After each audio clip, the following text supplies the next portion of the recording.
Madam, I am now above 60 years. When I made my decision, I think I was very young. And many things from that time to now have changed. The way of doing things have also changed. Education process have also changed. If I give an advice that we don't continue with the DPRAS, we roar, I'll be doing wrong because we can't work retrogressively. We work progressively. Therefore, I would want to say that we continue with the way we are at the moment. And this is an individual feelings and how you trust yourself or how you handle yourself or your issues. That one may not be I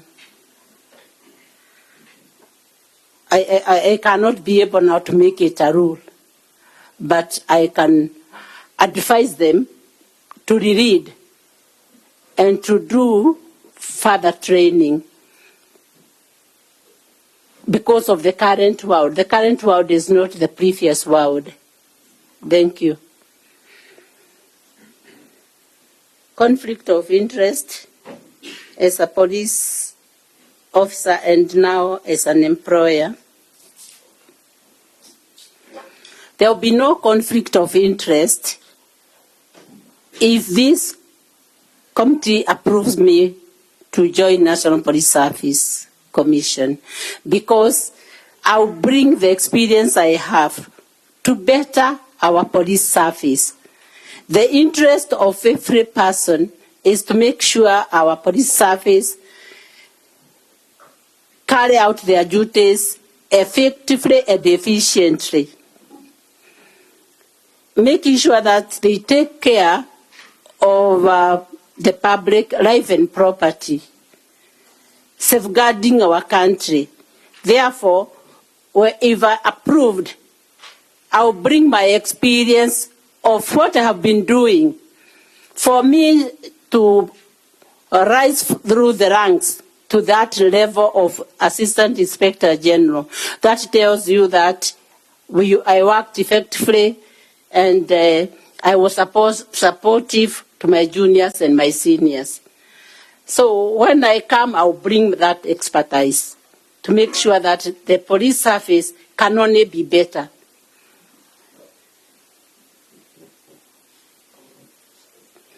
Conflict of interest, again,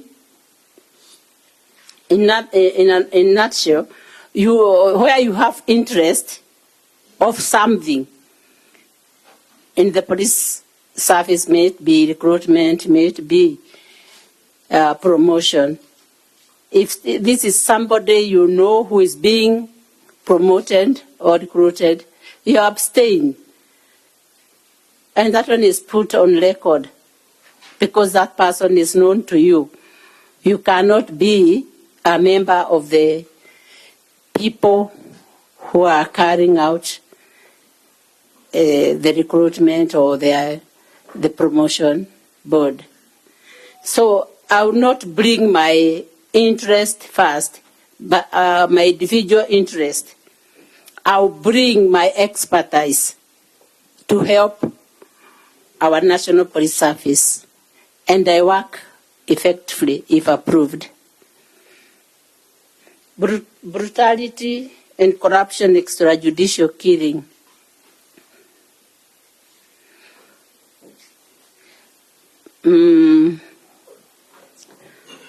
Brutality,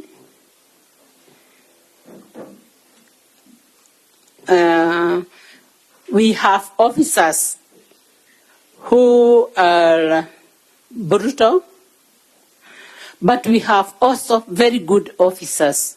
Like any other line of duty, other department, we may have officers who are very effective and others are not effective. This brutality, we need to educate our officers. We need to remind them of the Police Act, the laws they are supposed to follow. And they have to carry, they have to be responsible of their mistake. So they will be dealt with in ordinary proceedings because of their behavior. So they will be punished after we explain to them that they are doing wrong. Because we have laws governing this in National Police Act. So brutality is not an excuse. They will be dealt with within the law. On corruption, we need to educate our officers. We need to employ committees to work with EACC. We must have committees working with EACC so that they can educate our officers and deal with them. After advising the officers, we will minimize corruption. After charging those caught in that act, they will set a good example to the others. So on corruption, we will deal with the crime, and again we will educate our officers, and we will employ the committees who will be working closely with this EACC. Extrajudicial killing. This word, extrajudicial killing, have been mentioned many a times in the media or even in we have heard about it.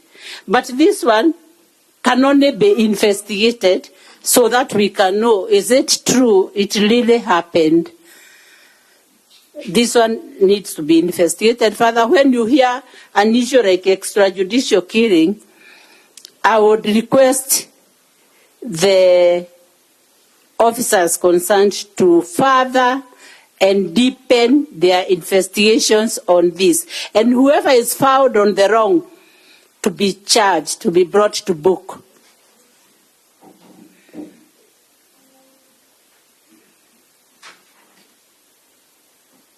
So measures to be put in place to build public trust and confidence is when we talk on barasas. Sometimes you may see even the IG giving out press release, telling the public what they are doing, where the investigations has reached. This kind of communication will bring back trust and confidence. Previous IG talked of Meet the IG, the former IG Motiabai. So he had a link whereby he was saying, Meet the IG. And many people could ask questions. Maybe you had a case in Western, you could ask, and then the IG would request the regional commander, what did you do with this case? Somebody from Eastern may ask the IG about his or her case. Then the IG will be able to follow up with the people on the ground. So it is employing ways of talking to a public. Because we are civil servants and working for the public, we need to satisfy them with whatever we are doing. And satisfying them is explaining to them of what we are doing. Thank you, and I submit. Recognition in KRA. Yeah, it is First year, I was recognized in KRA because I worked as the Revenue Protection Service head, drawn from DCI, and we investigated many cases on tax evasion, tax evaders, and customed goods,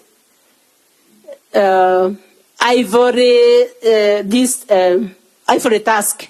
We investigated many cases and arrested many people and took them to court.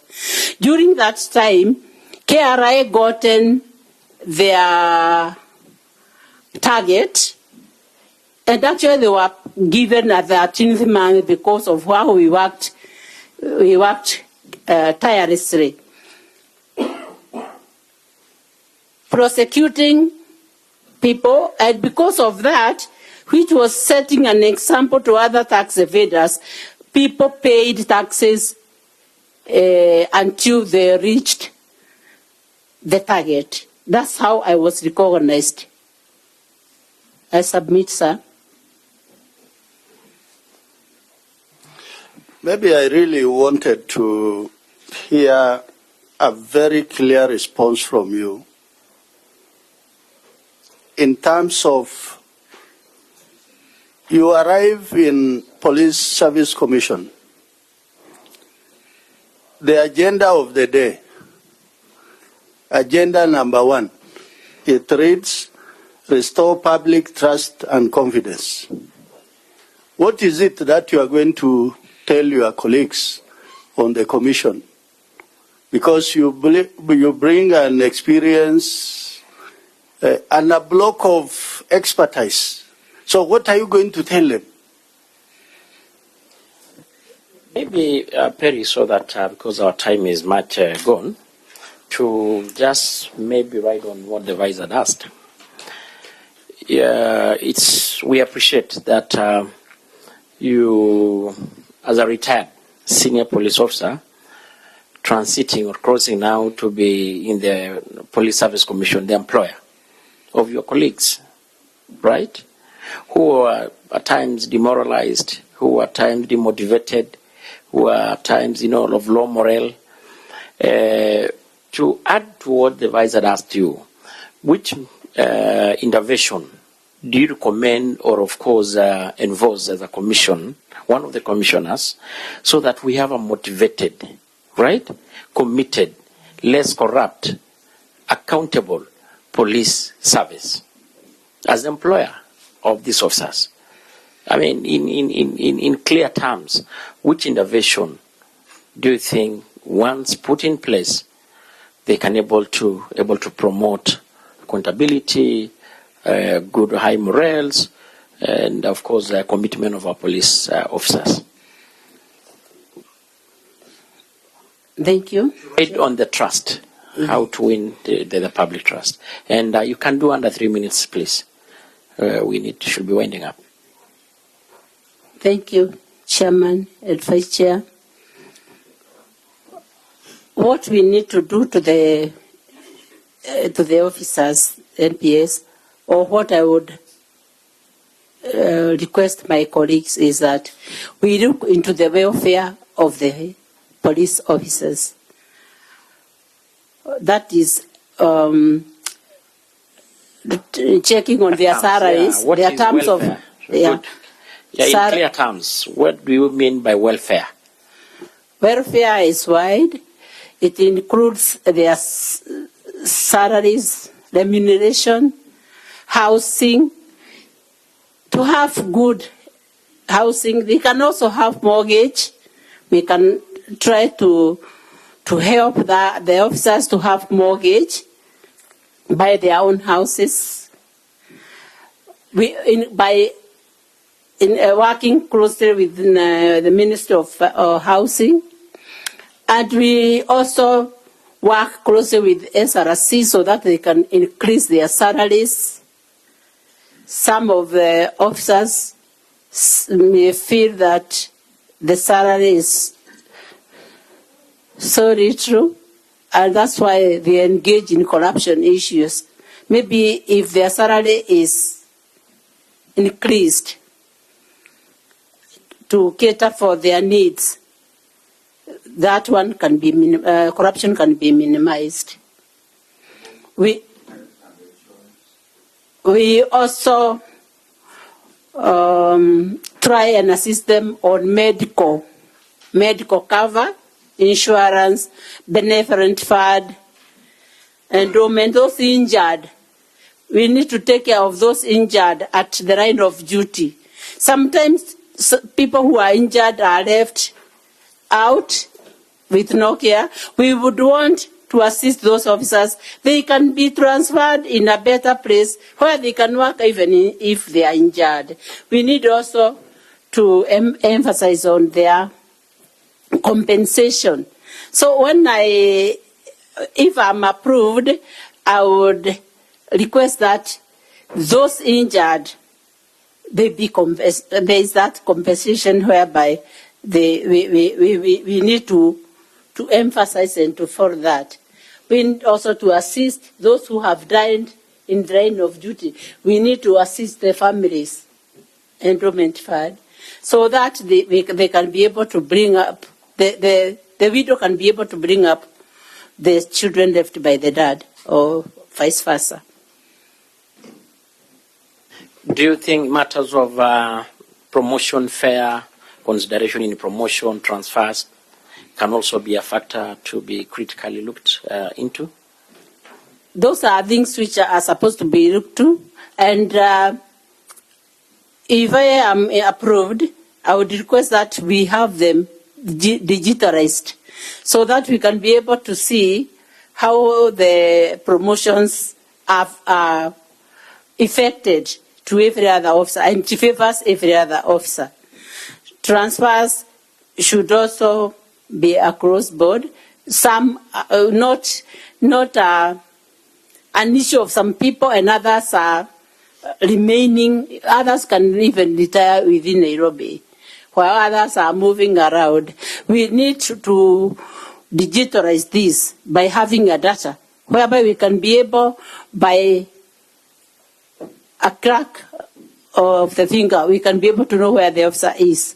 So if I'm approved, the welfare is paramount to the officers serving in NPS. Public trust, lastly, what the Vice did ask. You is not satisfied on how do we make officers win the service, win the public trust, which has been severely damaged. Yes, sir. We need to educate the officers. We need to talk to the public, to win the public by bringing them together with the police officers in a faith-based organization. Community policing. We need to educate the public through community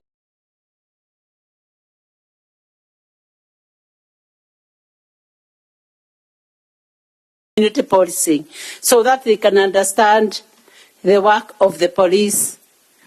Again, we need to